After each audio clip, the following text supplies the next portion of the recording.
গভীর রাতে দিনহাটা থানার আইসি জয়দীপ মোদকের নেতৃত্বে অভিযান, ১১২ কেজি গাঁজা উদ্ধার। গোপন সূত্রে খবর পেয়ে গভীর রাতে মাদকবিরোধী অভিযানে নেমে বড় সাফল্য পেল দিনহাটা থানার পুলিশ।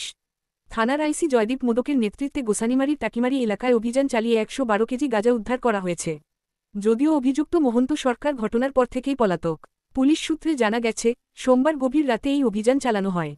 গোপন সূত্রে খবর পাওয়ার পর দিনহাটা থানার আইসি জয়দীপ মোদকের নেতৃত্বে একটি বিশেষ দল তৈরি করে অভিযানে নামে। অভিযুক্তের বাড়িতে তল্লাশি চালিয়ে ১১২ কেজি গাঁজা উদ্ধার করা হয়, যার বাজারমূল্য কয়েক লক্ষ টাকা হতে পারে বলে অনুমান করা হচ্ছে। অভিযানের সময় পুলিশ মহন্ত সরকারকে ধরার চেষ্টা করলেও তিনি পালিয়ে যান। তার বিরুদ্ধে মাদকদ্রব্য নিয়ন্ত্রণ আইনের নির্দিষ্ট ধারায় মামলা দায়ের করা হয়েছে। পুলিশ তার সন্ধানে তল্লাশি চালাচ্ছে এবং মাদকচক্রের সঙ্গে আরও কেউ জড়িত কিনা তা তদন্ত করে দেখা হচ্ছে।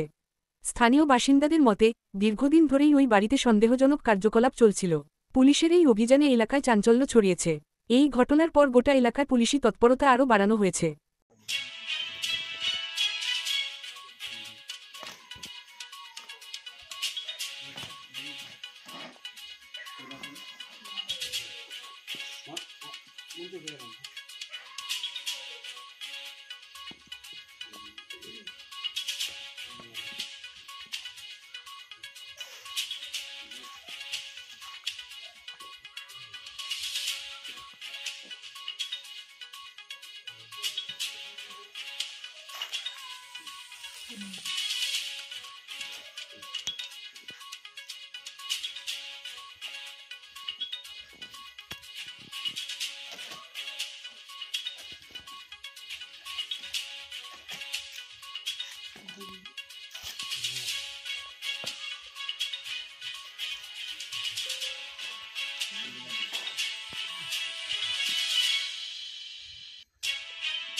এই বাড়িতে বেড করলাম, বেড করে ওই 3 বস্তা মাল পেয়েছি।